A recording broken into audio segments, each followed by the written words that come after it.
नमस्कार। कल अपन है जो षष्ठी विभक्ति संबंध कारक के बारे में है जो पढ़े, तो उस संबंध कारक षष्ठी विभक्ति का आगे नियम नंबर है जो 4 आ रहा है। नियम नंबर 4 कह रहा है कि तुलनावाचक अगर शब्द हो, तुलनावाचक, तुलना अर्थात एक समान है जो होना, तुल्य होना, तुल्य का मतलब होता है बराबर होना।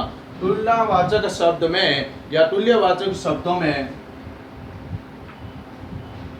में षष्ठी विभक्ति का प्रयोग होता है। षष्ठी विभक्ति का प्रयोग होता है। तुलनावाचक हो या तुल्य हो, तुल्य का मतलब होता है एक समान होना। जैसे नंबर 1 उदाहरण, सुरेशः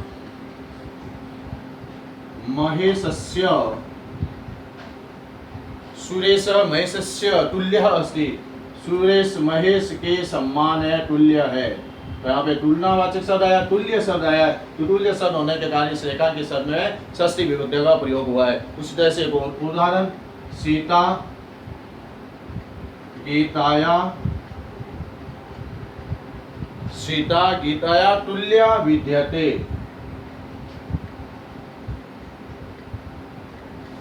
विद्यते, तो यहाँ पे देखो ये सीता गीताया तुल्या विद्यते, अर्थात सीता गीता के समान है। तो यहाँ पे तुल्य और तुल्य शब्द होने के कारण रेखांकित शब्द में जो षष्ठी विभक्ति का प्रयोग हुआ है। यह आज आपके संबंध कारक षष्ठी विभक्ति कंप्लीट हुई। अब आगे नंबर 7 पे जो आता है अधिकरण कारक।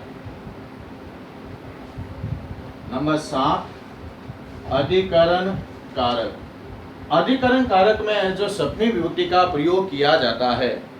अधिकरण कारक का मतलब होता है किसी चीज की, कोई वस्तु का आधार होना, कोई वस्तु किसी वस्तु पे टिकी हुई है जो होना, उस समय जो अधिकरण कारक का जो प्रयोग किया जाता है।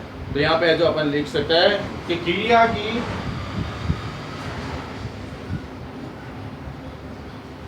सिद्धि में, क्रिया की सिद्धि में अर्थात कोई भी काम कर रहे हैं, किसी कार्य को करने में या क्रिया की सिद्धि में जो आधार होता है,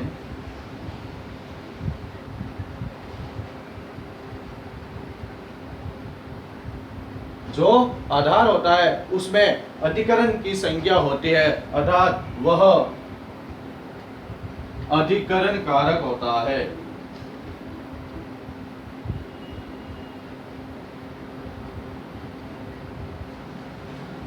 अधिकरण कारक होता है। अर्थात जैसे मेरे हाथ में ये पेन है, मार्कर है, और आधार होना, आधार इसका हाथ हो गया, ये इसके ऊपर टिका हुआ है, ये इसको पटेगा, तो इस पेन का मार्कर का आधार क्या हो गया, अपन का हाथ हो गया, हस्त हो गया। तो उस हस्त शब्द में, उस हाथ के शब्द में जो अधिकरण कारक हो गया, और जहाँ पे अधिकरण कारक होगा वहाँ पे सप्तमी विभक्ति का जो प्रयोग किया जाता है। तो यहाँ पे क्रिया की स्थिति में जो आधार होता है वहाँ अधिकरण कारक होता है, और अधिकरण कारक में सप्तमी विभक्ति का प्रयोग होता है। तो यहाँ पर लिख सकते हैं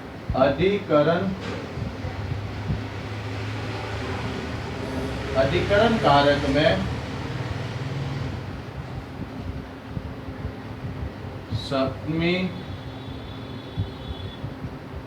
विभक्ति का प्रयोग होना। कौन सा होना? अधिकरण कारक में सप्तमी विभक्ति का प्रयोग होता है।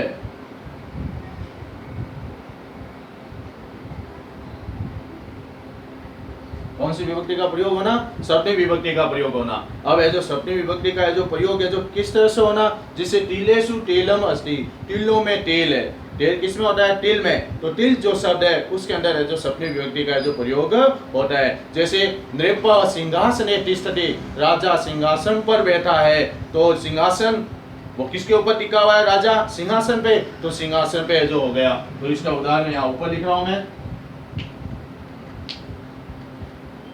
जैसे नंबर 1 तिलेषु तेलम,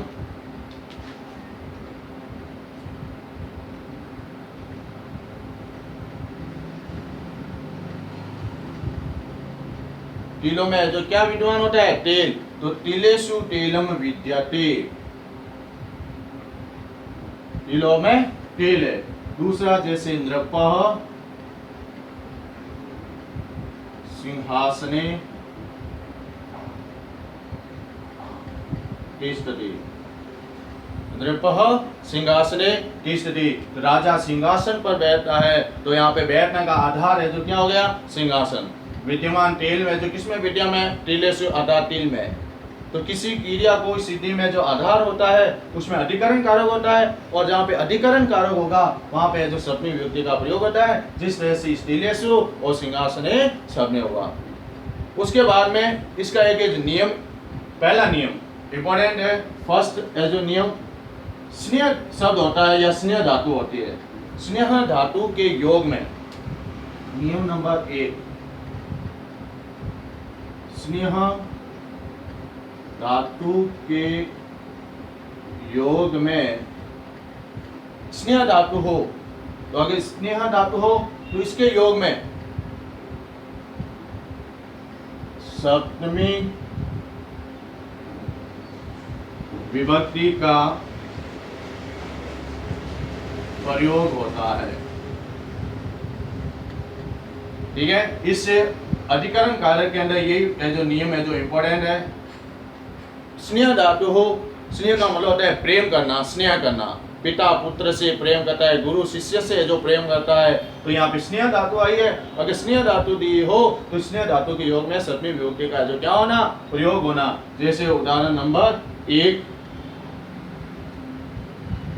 कौन सा आ रहा है, पिता पुत्र से स्नेह करता है, तो पिता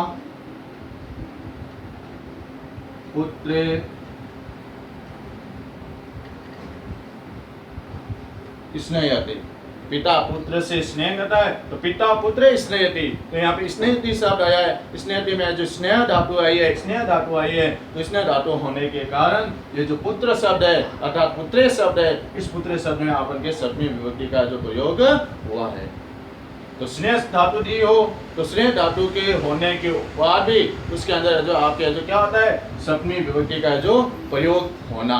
उसके बाद में एक और नियम आ रहा है, अगर वाक्य में संलग्न शब्द दिया हुआ हो, किसी कार्य में लगा हुआ हो जो होना, संलग्न शब्द दिया हुआ हो या संलग्न व चतुर शब्द के योग में सप्तमी विभक्ति का प्रयोग होता है।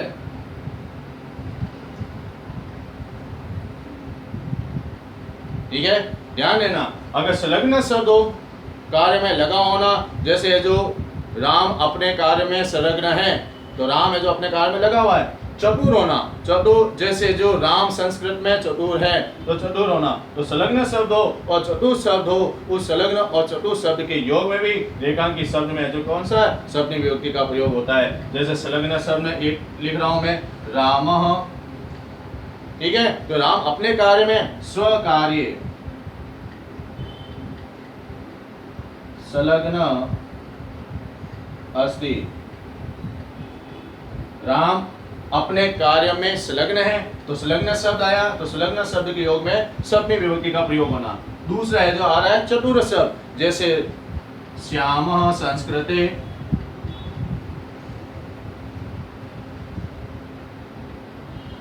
श्यामः संस्कृते चतुर अस्ति, श्याम संस्कृत में जो क्या है, चतुर है, तो श्याम संस्कृते चतुर अस्ति, श्याम संस्कृत में जो क्या है, चतुर है। तो आज अपने शुरुआत में की थी अधिकरण कारक के, अधिकरण कारक में जो सप्तमी विभक्ति का जो प्रयोग होना, और इसके अपने दो नियम किए थे। एक स्नेह धातु के योग में भी सप्तमी विभक्ति का प्रयोग होता है, और जहाँ पे वाक्य में संलग्न या चतुर शब्द हो उसमें भी जो अपन के सप्तमी विभक्ति का जो प्रयोग होता है। इसके आगे और भी नियम है, उसको अपन कल करेंगे। धन्यवाद।